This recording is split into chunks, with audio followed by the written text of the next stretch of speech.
Hello students, हमने कल discuss किया था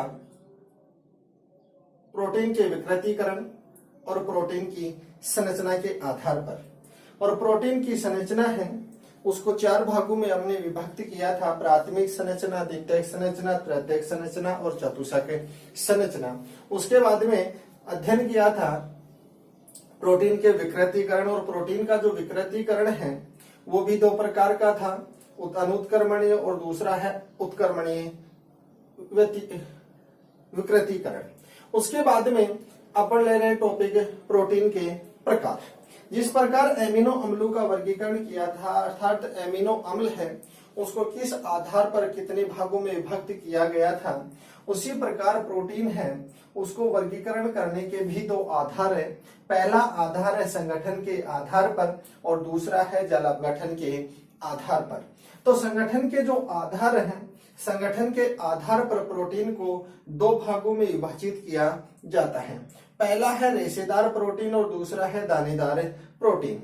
रेशेदार जो प्रोटीन है, इस रेशेदार प्रोटीन को स्क्लेरोप्रोटीन या तंतुमय प्रोटीन भी कहा जाता है। अब ये रेशेदार प्रोटीन होता क्या है, किस प्रकार से इसका निर्माण होता है, और जब एमिनो अम्ल जुड़कर के पॉलीपेप्टाइड बंधों के द्वारा जुड़ते हैं तो उनमें कौन से बंध पाए जाते हैं और उसके एग्जाम्पल कौन से हैं।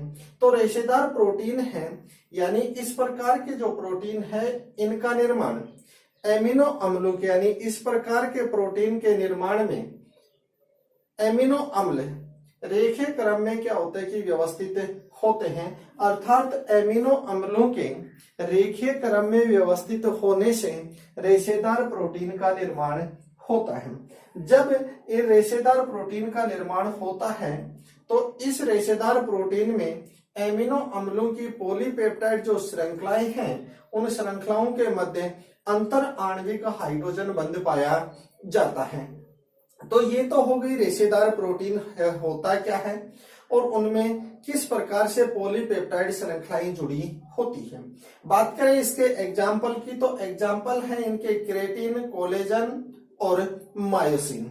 क्रेटिन जो प्रोटीन है ये बाल, नाखून एवं ऊन में उपस्थित होती है और इनमें उपस्थित होने के कारण क्रेटिन जो प्रोटीन है उसको जल सह प्रोटीन या फिर इसी को अंग्रेजी में कहा जाता है वाटर प्रूफ प्रोटीन। दूसरा है कोलेजन प्रोटीन। जो कोलेजन जो प्रोटीन है ये प्राणियों में सर्वाधिक मात्रा में पाई जाती है। अब प्राणियों में पाई जाती है तो कौन सा स्थान है या प्राणियों के शरीर में कहां पर यह मुख्यतः पाई जाती है, तो ये मुख्यतः संयोजी ऊतकों में उपस्थित होती है। मायोसिन जो प्रोटीन है ये पेशी कोशिकाओं में पाई जाती है।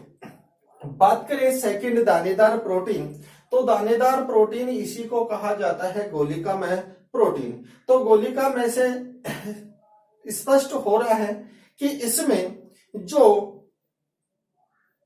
अणु है ये कुंडलीनुमा रूप में व्यवस्थित होते हैं, अर्थात इस प्रकार की जो प्रोटीन है उसका निर्माण कुंडलीनुमा अणुओं के मिलने से होता है।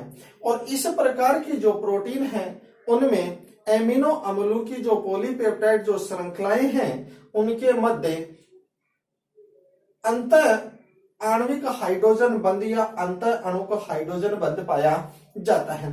एग्जाम्पल की बात करें तो दानेदार जो प्रोटीन है उसका पहला एग्जाम्पल है हीमोग्लोबिन, इंसुलिन और तीसरा है एल्बुमिन। इंसुलिन हार्मोन ये अग्नाशय के द्वारा स्त्रावित होता है, एल्बुमिन प्रोटीन अंडे में पाया जाता है और हीमोग्लोबिन है ये पाया जाता है आरबीसी में पाया जाता है, जो एक प्रकार का क्रोमो प्रोटीन होता है। जल अपघटन के आधार पर जो प्रोटीन को वर्गीकरण किया जाता है तो इसके आधार पर भी प्रोटीन को दो भागों में विभक्त करते हैं। एक होता है साधारण प्रोटीन और दूसरा होता है संयुग्मित प्रोटीन। तो साधारण प्रोटीन क्या होता है कि ऐसा प्रोटीन जिनका जल अपघटन कराने पर केवल प्रोटीन भाग पाया जाता है या प्रोटीन भाग प्राप्त होता है। तो इस प्रकार के प्रोटीन के जल अपघटन से केवल अल्फा एमिनो अम्ल प्राप्त होते हैं। तो ये तो हो गई यानी ऐसा प्रोटीन जिनके जल अपघटन से केवल अल्फा एमिनो अम्ल प्राप्त होते हैं, अर्थात प्रोटीन भाग प्राप्त होता है, साधारण प्रोटीन कहलाती है। एग्जाम्पल की बात करें तो एल्बुमिन और ग्लोबुलिन। लेकिन संयुग्मित जो प्रोटीन है कि इस प्रकार के जो